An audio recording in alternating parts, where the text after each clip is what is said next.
नमस्कार बच्चों। महाकवि कालिदास द्वारा लिखे हुए अभिज्ञान शाकुंतलम के पंचम अंक का हम अध्ययन कर रहे हैं। अभी तक आपने देखा कि शकुंतला जो हैं उनको राजा दुष्यंत शाप के वशीभूत होने के कारण पहचान नहीं पाते हैं। उस समय जो गौतमी हैं वे शकुंतला को अपना अवगुंठन ऊपर करने के लिए कहती हैं। उसके उपरांत राजा कह रहे हैं या मन ही मन विचार करते हैं कि ये उनके सौंदर्य को देख कर कि ये मेरे द्वारा विवाहित हैं अथवा नहीं हैं, इस प्रकार का मैं निश्चय नहीं कर पा रहा हूँ। किंतु जिस प्रकार प्रातःकाल कुंद पुष्प जो है जिसके ऊपर ओस की बूंदें होती हैं, उसको ना तो भ्रमर उसका आस्वादन कर सकता है ना ही त्यागने में समर्थ होता है, उसी प्रकार से आपन सत्वा इन शकुंतला को ना तो मैं उपभोग कर सकता हूँ और ना ही इनके सौंदर्य के कारण छोड़ने की इच्छा है। देखिए आगे, प्रतिहारी स्वगतम, अपने मन में, अहो धर्म अपेक्षिता भर्तु, ओहो महाराज की कैसी धर्मनिष्ठता है। ईदृशम नाम सुखोपनतम रूपम दृष्ट्वा को अन्य विचार्यति, ऐसे अनावश्यक प्राप्त हुए रूप को देखकर और कौन विचार करता। सारंगवः भो राजन किमिति जोशम आश्यते, राजन आप इस प्रकार चुप क्यों बैठे हैं। राजा भो तपोधना, हे श्रेष्ठ तपस्वियों, चिंत्यन अपि न खलु स्वीकरणम अत्र भवत्या स्मरामि, मैंने इन श्रीमती जी से विवाह किया है, ऐसा स्वीकार करने की बात मुझे वस्तुतः स्मरण नहीं आ रही है।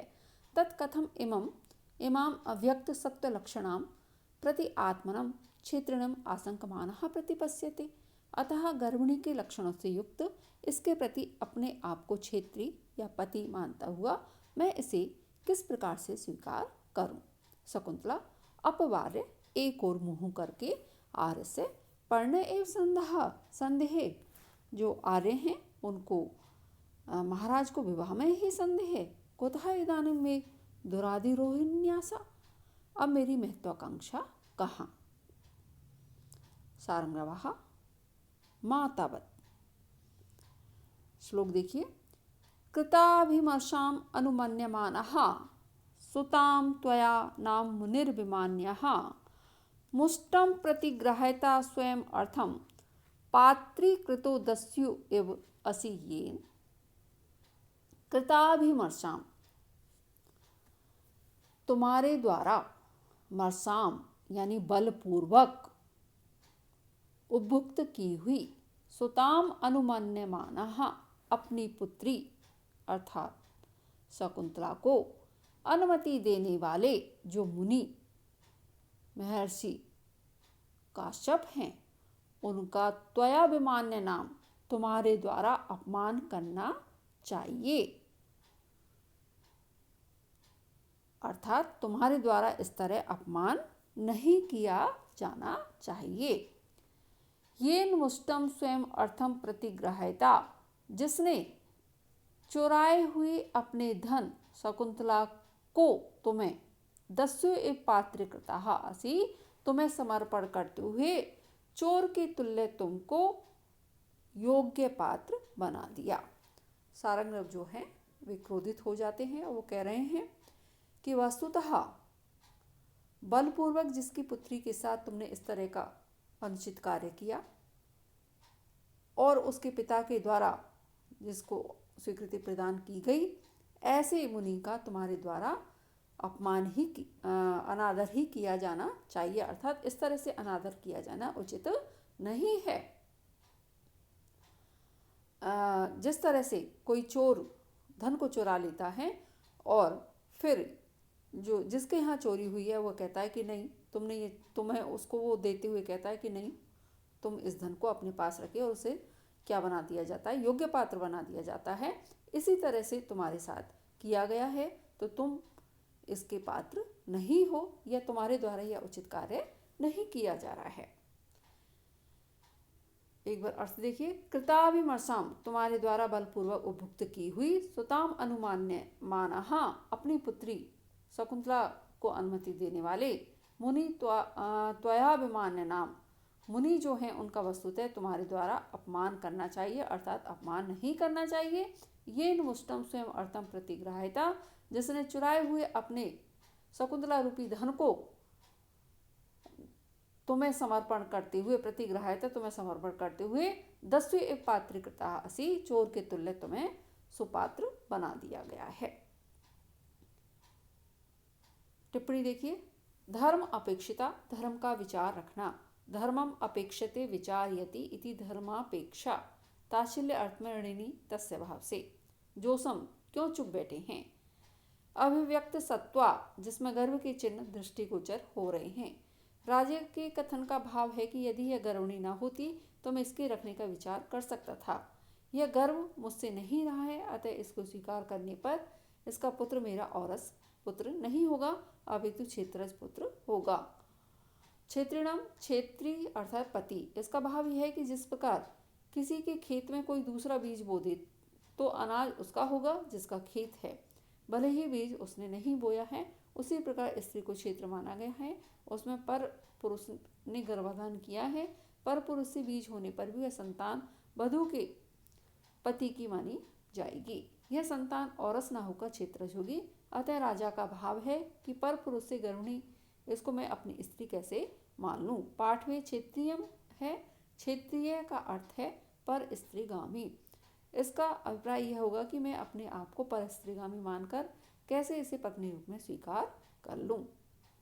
आर्य से महाराज को आर्य पुत्र कहकर जानबूझकर आर्य कहा है। दुराधिरोहिणी आशा, महत्वाकांक्षा, दूर तक जाने वाली अभिलाषा। मातावत, सारंगर्भ का पूरा वक्तव्य कठोर व्यंग से पूर्ण है। वह राजा को एक चोर के तुल्य सिद्ध करता है। मातावत के दो अर्थ हो सकते हैं। आप ऐसा नहीं कहिए, आप शकुंतला को स्वीकार ना कीजिए। दूसरा अर्थ है व्यंग रूप में अधिक उपयुक्त है।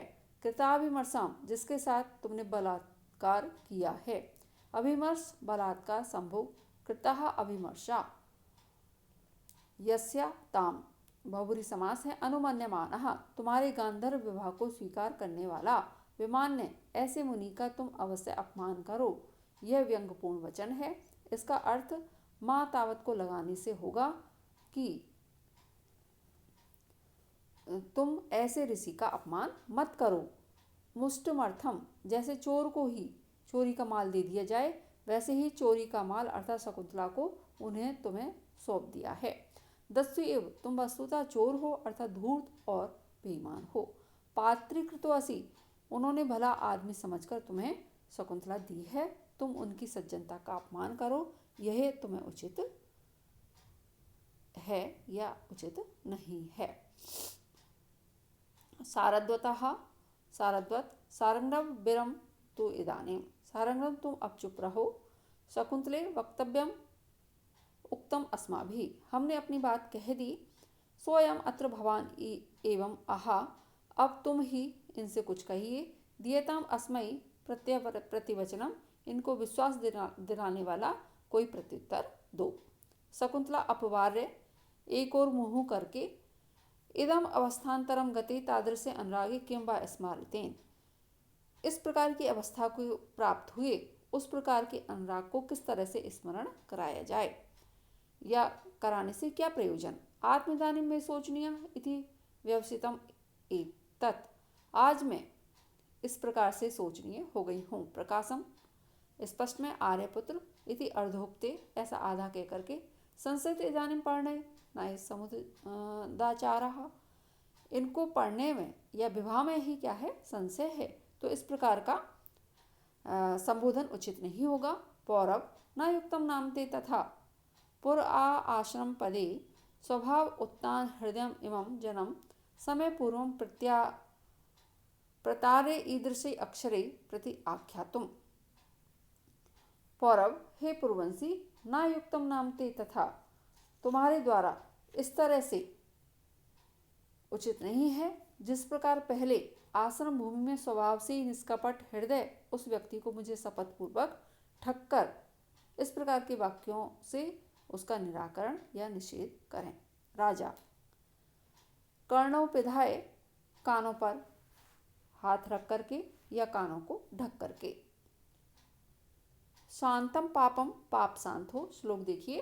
व्यपदेशम आवलितुम किम यसे जन्म इमं च पातितुम कूलम कसेव सिंधु प्रसन्नम अम्भट तट तरुण चा। किम व्यपदेशम आवलितुम, क्या तुम अपने वंश को कलंकित, इयम जन्म पातितुम च यसे, और इस व्यक्ति अर्थात मुझे पतित करना चाहती हो।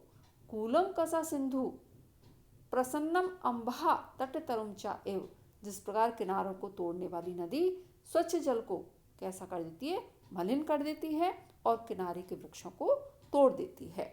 राजा दुष्यंत को शकुंतला के साथ किए हुए विवाह का जरा भी स्मरण नहीं है, इसलिए वो कह रहे हैं कि आप इस तरह की बातें नहीं कीजिए, पाप शांत हो। जिस तरह से जो किनारों को तोड़ने वाली नदी होती है वह स्वच्छ जल को भी कैसा करती है, गंदा करती है, और किनारे के वृक्षों को भी तोड़ती है, उसी तरह से ऐसा प्रतीत हो रहा है कि तुम मुझे अपने कुल को कलंकित कर रही हो और मुझको अपने पथ से भ्रष्ट करने का प्रयास कर रही हो। टिप्पणियाँ देखिए। प्रत्यय विश्वास दिलाने वाले प्रत्युत्तर, ऐसी बात कहो जिससे यह पहचान सके कि तुम इसकी पत्नी हो। प्रत्यय जनकम वचनम मध्यम पदलोपी तत्पुरुष समास है। सोचनीय, मुझे अपने आप को ही धिक्कारना चाहिए। पौरव, यह साभिप्राय संबोधन है। यह संबोधन शकुंतला के क्रोध को सूचित करता है, साथ ही यह भी सूचित करता है कि पूर्ववंशी के लिए सर्वथा अनुचित है कि वह किए हुए से मुकरे, विशेष रूप से पवित्र आश्रम में किए हुए काम से। स्वभाव उत्तान, स्वभाव से ही निश्चल हृदय, उत्तान फैला हुआ स्पष्ट, अतः निश्चल या निष्कपट। समय पूर्वम, तुमने प्रतिज्ञा की थी कि परिग्रह बहुत्वेपि, प्रति आख्यातुम, निषेध करना या रोकना।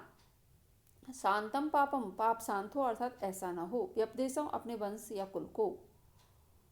आवलेतुम, कलंकित करने को, दूषित करने को।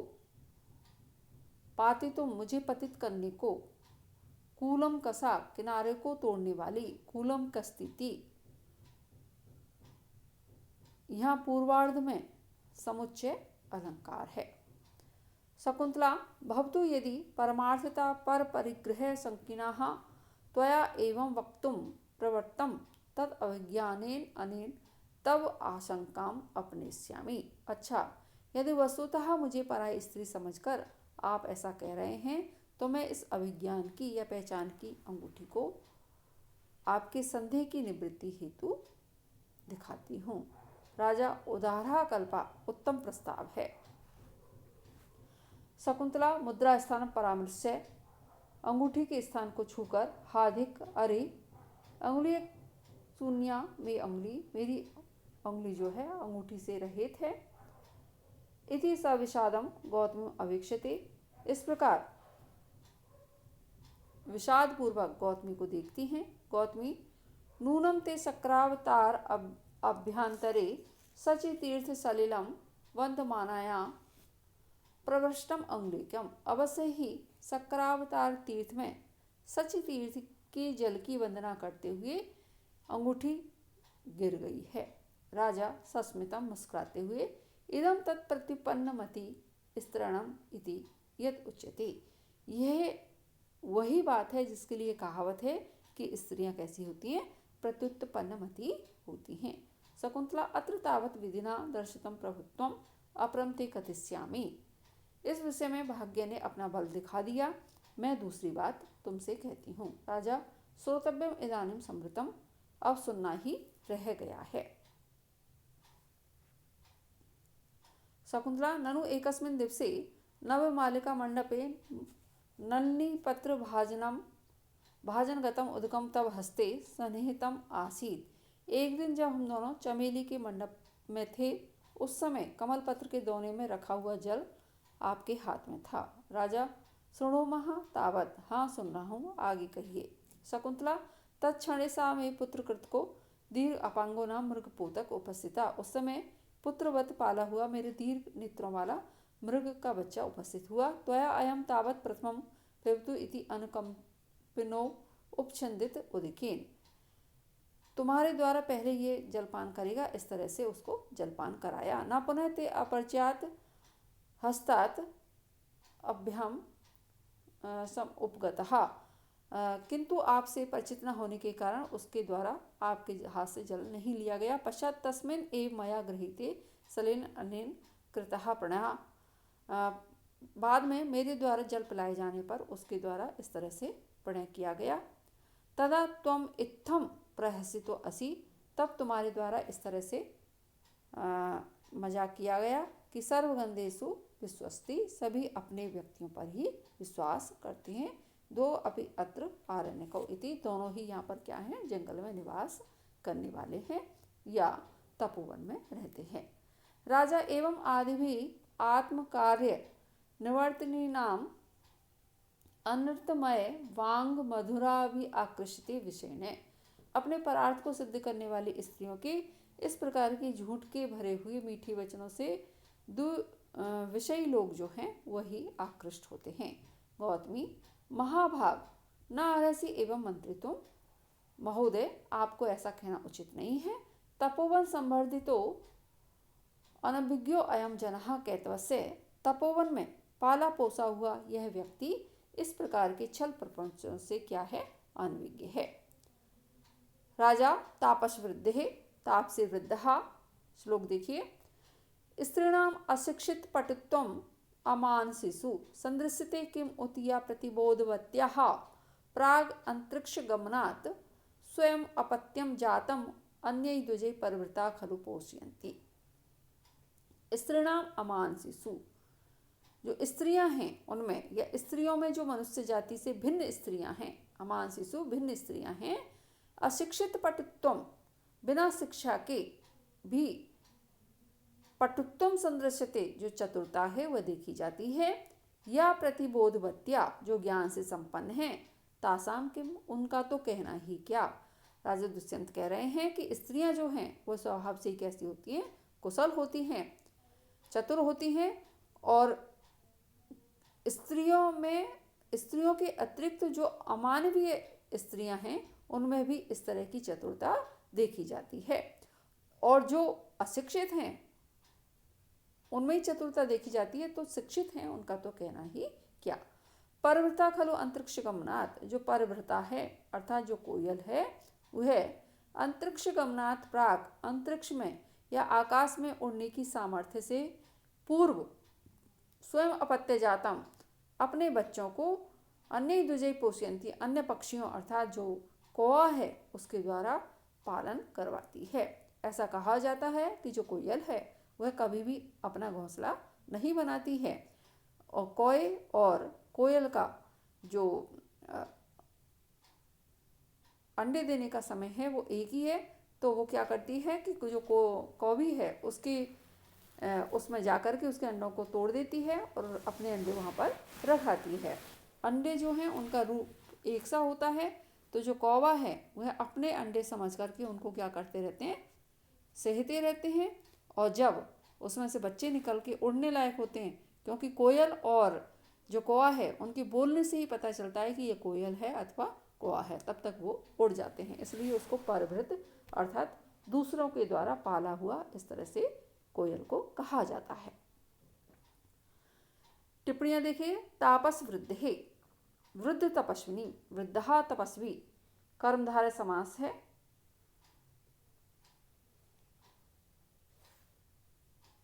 यह विशेषण राजा के क्रोध का सूचक है। शकुंतला की ओर से कोई सफाई देना उसके लिए असह्य हो गया था। स्त्रीणाम अमानसिषु, स्त्रियों में मनुष्य इतर जाति की स्त्रियों में भी स्वाभाविक चतुरता और चालाकी देखी जाती है। अमानसिषु से अभिप्राय पशु पक्षियों आदि से है। अशिक्षित, बिना शिक्षा के ही अर्थात स्वाभाविक चतुरता और चालाकी।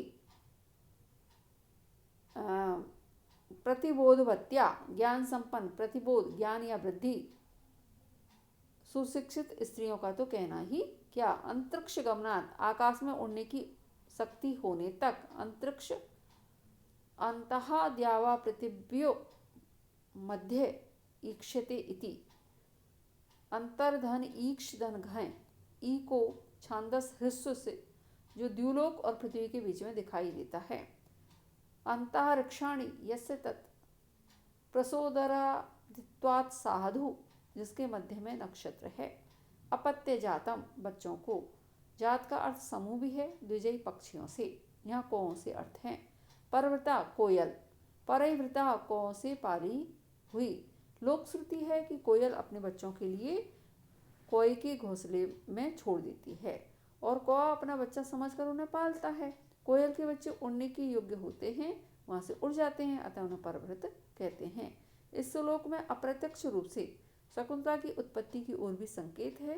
वह मेनका की पुत्री अर्थात एक तरह से गणिका की पुत्री है और अकुलीन है। अमानुषी और परवृता के द्वारा मेनका की ओर संकेत है। वह अप्सरा होने से अमानुषी है और गणिका होने के कारण दूसरों के द्वारा पालित है, अतः परवृता है। स्वयं अपत्य जातम से शकुंतला का निर्देश है। प्राग अंतरिक्ष से शकुंतला को जन्म देकर आकाश में जाने का संकेत है। अन्य द्विजय से ऋषि कर्ण का संकेत है। द्विज का अर्थ ब्राह्मण भी है। टीकाकार श्रीनिवास ने इसको आगे की कथा का सूचक माना है। प्रवृत्ता शकुंतला के लिए, अपत्य भरत के लिए, अन्य द्विजय मारीच आदि ऋषियों के लिए। प्राग अंतरिक्ष राजा का माताली के साथ स्वर्ग में जाने के लिए। राजा के मारीच के आश्रम में आने से पूर्व शकुंतला ने ऋषियों से भरत का पालन पोषण करवाया। यह अर्थ कुछ क्लिष्ट कल्पना है। यहाँ पर किमुत के द्वारा आधिक्य का वर्णन होने से व्यतिरेक है, अलंकार है। शकुंतला के स्थान पर स्त्री सामान्य की उक्ति से अप्रस्तुत प्रशंसा है। पूर्वार्ध सामान्य का उत्तरार्ध विशेष से समर्थन होने से अर्थांतरन्यास अलंकार है। शकुंतला सरोसम क्रोधपूर्वक अनार्य आत्महृदयान अनुमानेन पश्यसि। नीच तो अपने हृदय की तरह ही सबको समझता है। कायदानिम अन्यो धर्म कंचुक प्रवेशनः तृणच्छंद कूप उपमस्य तब अनुकृतिम प्रतिपश्यते। धर्म के चोगे को पहने हुए तिनके से ढके हुए कुएं के तुल्य तुझ जैसा और कौन नीच हो सकता है। तब अनुकृतिम प्रतिपश्यते, जो तेरा अनुकरण कर सके। इस तरह से शकुंतला जो है क्रोध से क्रोधित हो जाती हैं और राजा को कहते हैं। शेष बच्चों अगले व्याख्यान में, तब तक के लिए धन्यवाद।